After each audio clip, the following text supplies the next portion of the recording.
Evan had spent 3 long years on Outpost 12, a lonely medical station built on a barren moon that circled a forgotten planet.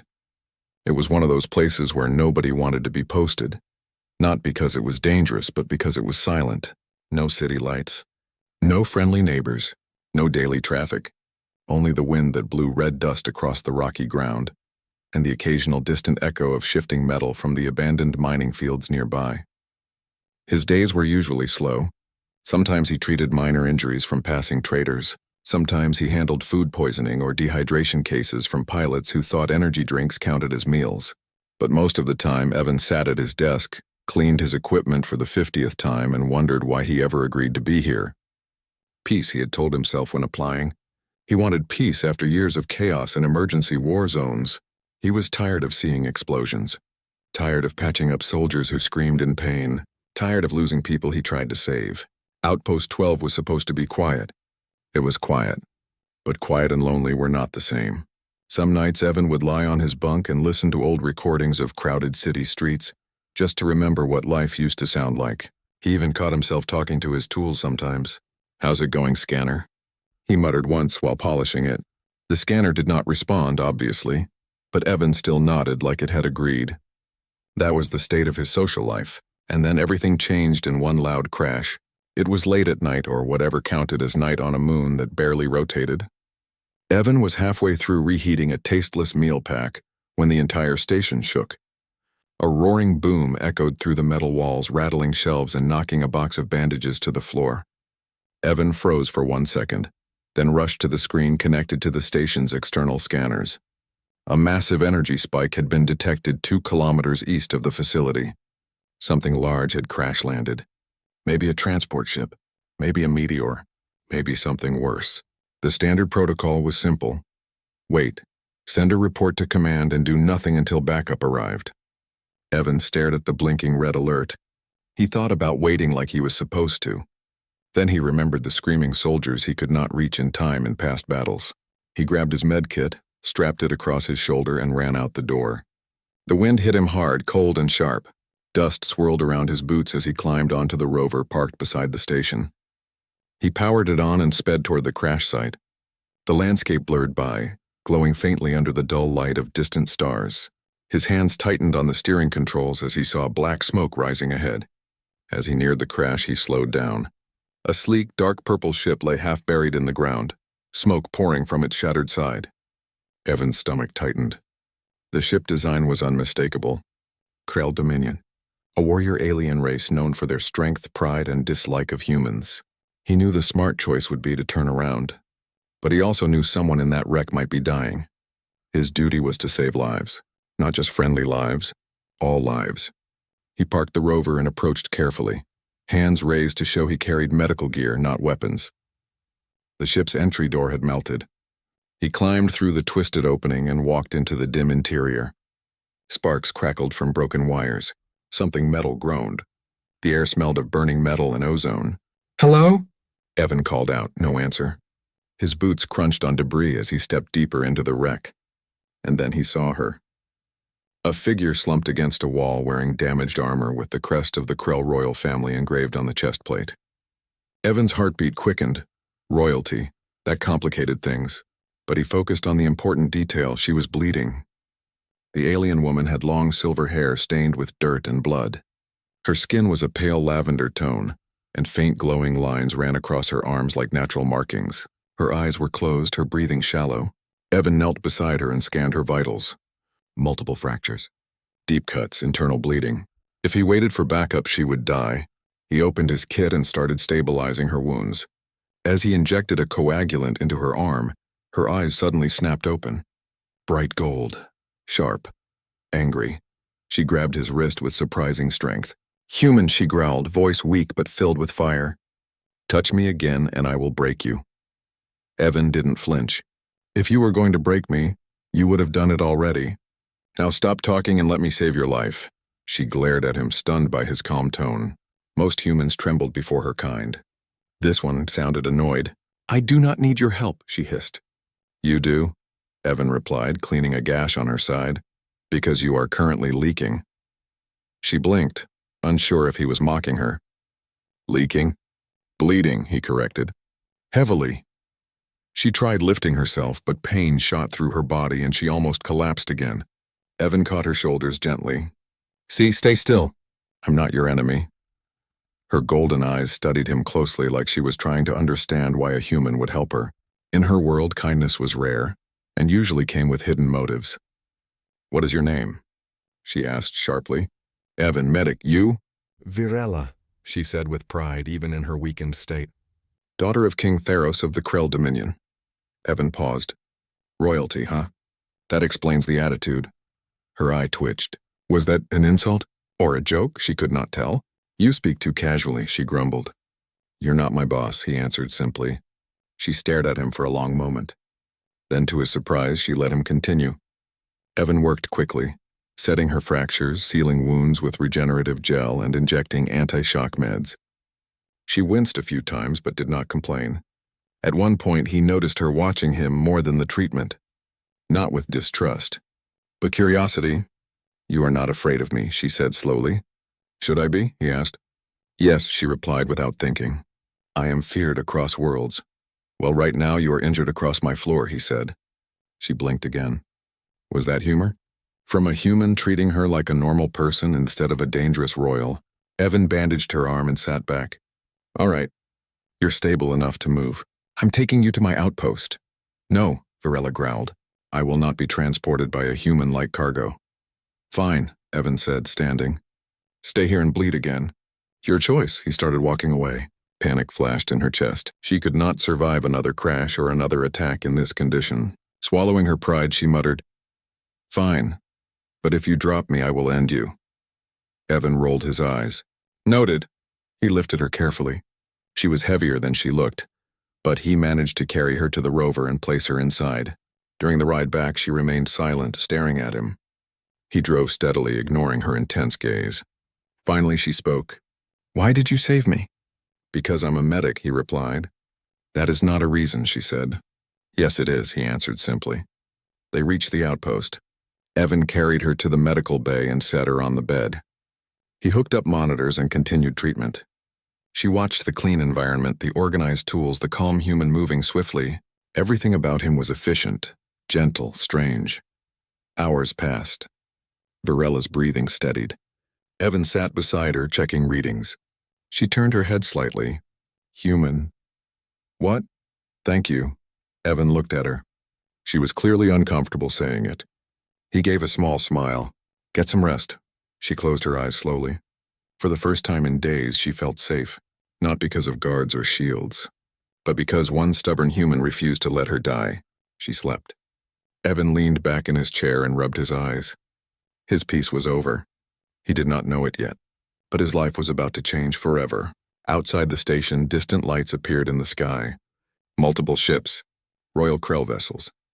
They had found their princess, and they were not coming peacefully. Evan woke early, stretching his tired arms as he checked the monitors beside Virella's bed. Her vitals had improved overnight. Her breathing was steady, her pulse strong. She was healing faster than a human thanks to her alien physiology and his precise treatment. She was still sleeping. Silver hair spread around her like threads of moonlight. Even resting, she looked powerful. It was strange that someone so intimidating could also look peaceful. Evan moved quietly, preparing new bandages and scanning her wounds again.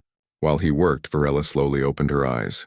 She watched him silently for a moment before speaking. You stayed here all night, she said. I'm your doctor, Evan replied simply. She blinked, surprised by his constant calmness. No one in her kingdom spoke to her like this. He treated her like an ordinary patient, not royalty. Before she could respond, a loud beeping noise echoed through the station. Evan's head snapped toward the security monitor. A fleet of ships had entered the moon's airspace. Their glowing symbols were unmistakable. Krell Dominion, Evan muttered. Virella sat up too fast, wincing at the pain. They found me. Her expression was unreadable, a mix of relief and concern. Evan turned to her. Are they here to rescue you? Or destroy everything in sight? She inhaled slowly. They will assume you captured me. They do not believe humans help Krell willingly. So they're going to come in angry, Evan said. Yes, she replied. Very angry. Before he could react, the ground trembled. A thunderous sound roared outside as multiple ships landed around the outpost. Evan ran to the window. Dark purple armored soldiers poured out, surrounding the building. Their glowing weapons hummed with energy. Varela tried to stand, but her legs trembled. Evan caught her quickly. "Stay down. You're not ready to walk." She pushed his hand away but did not argue. She knew she could not fight like this. She clenched her fists in frustration. The metallic doors of the outpost suddenly began to open from the outside. The soldiers were overriding the lock. Evan stood in front of Varela protectively. "I'll explain everything. You cannot speak to them like you speak to me," she warned. "They will not listen. Then you'll have to make them listen," he said. The door slid open with a loud hiss. A group of heavily armored Krell soldiers stormed inside, weapons drawn. Their leader, a tall warrior with red markings on his helmet, stopped when he saw Varela on the bed. "Princess Varela," he shouted. "Are you harmed?" Varela lifted her chin proudly. "I live." The warrior's gaze turned to Evan and his expression twisted with rage. "You," he snarled. "Human, you dare lay hands on royalty? You will be executed immediately." Two soldiers rushed toward Evan. Before they could touch him, Varela shouted, "Stop!" Her voice rang like thunder. The soldiers froze mid-step. The leader hesitated. "Princess?" Varela pointed at Evan. "He saved my life. Without him, I would be dead." The soldiers glanced at each other, clearly confused. Saving enemies was not common between their races. The leader growled. "Even so, protocol demands." "Protocol can wait," another voice boomed from behind them. The soldiers parted instantly. A towering figure entered the room, wearing dark regal armor with a symbol of a blazing star across the chest. His presence was overwhelming. His steps were heavy, controlled, like a king walking through a battlefield. King Theros. Evan immediately understood who he was. His posture instinctively straightened. Varela's expression softened, something rare to see. "Father?" King Theros stood silently for a moment, scanning the room. His eyes landed on the medical tools, the bandages, the dried blood. He stepped closer to Varela, checking her wounds without touching her. "You are stable," he said quietly. "Yes," she replied. "Because of him." She pointed at Evan firmly. The king slowly turned toward Evan. His eyes were cold like sharpened metal. "You entered my daughter's ship," he said slowly. "Yes," Evan replied. "You touched royal blood," the king continued. "I saved her," Evan said calmly. "You risked death," the king said. "I did my job," Evan replied. There was a long silence. The soldiers looked uneasy. No human had spoken so directly to their king before. Yet Evan did not shake. He did not beg. He stood straight and steady. King Theros stepped close, towering over him. His deep voice rumbled through the air. "Why?" Evan looked him directly in the eyes. "Because she was hurt, and I don't let people die when I can stop it." There was no dramatic speech, no poetry, just simple truth. Varela stared at Evan, her heart beating strangely fast. She had met countless warriors and leaders, but none spoke with such quiet strength. King Theros remained silent for a long moment. Then, unexpectedly, he turned to his soldiers. "Release him." The warriors looked shocked. "But my king, did you not hear me?" Theros growled. "He healed my daughter. That is not a crime." The soldiers stepped back immediately. Evan relaxed only slightly, still unsure if the danger was truly gone. King Theros looked at his daughter again. "Can you stand?" "Yes," she said. She tried to rise. Her legs wobbled. Evan stepped forward, offering support without a word. She hesitated, glancing at her father. He did not object. She accepted Evan's hand. Together, they stood before the Krell king. Theros studied the way Varela leaned slightly against the human. Something in his eyes softened just a little. He turned to Evan. "Human, I am in your debt." Evan was surprised. "You don't owe me anything. I just did what was right." "That is why I owe you," Theros replied. "You acted without expecting reward." "That is rare." Evan scratched the back of his neck awkwardly. Compliments from alien kings were not in his daily routine. Theros stepped back and raised his voice so all soldiers could hear. "According to Krell tradition, when one saves royal blood, a bond is formed." Evan blinked. "A bond?" Theros nodded. "You are now recognized as life debtor guardian. You hold a protected status within our dominion. No Krell may harm you. Any who do He glared at the soldiers. "Will face me." The soldiers bowed immediately. Evan stood frozen. He had expected to be executed, not promoted to alien nobility status. Varela smirked. "You are now stuck with us." "I didn't sign up for that," Evan muttered. "You did when you dragged me out of my ship," she replied. King Theros crossed his arms. "There is one more matter." Evan braced himself. "What now?" Theros looked at Varela.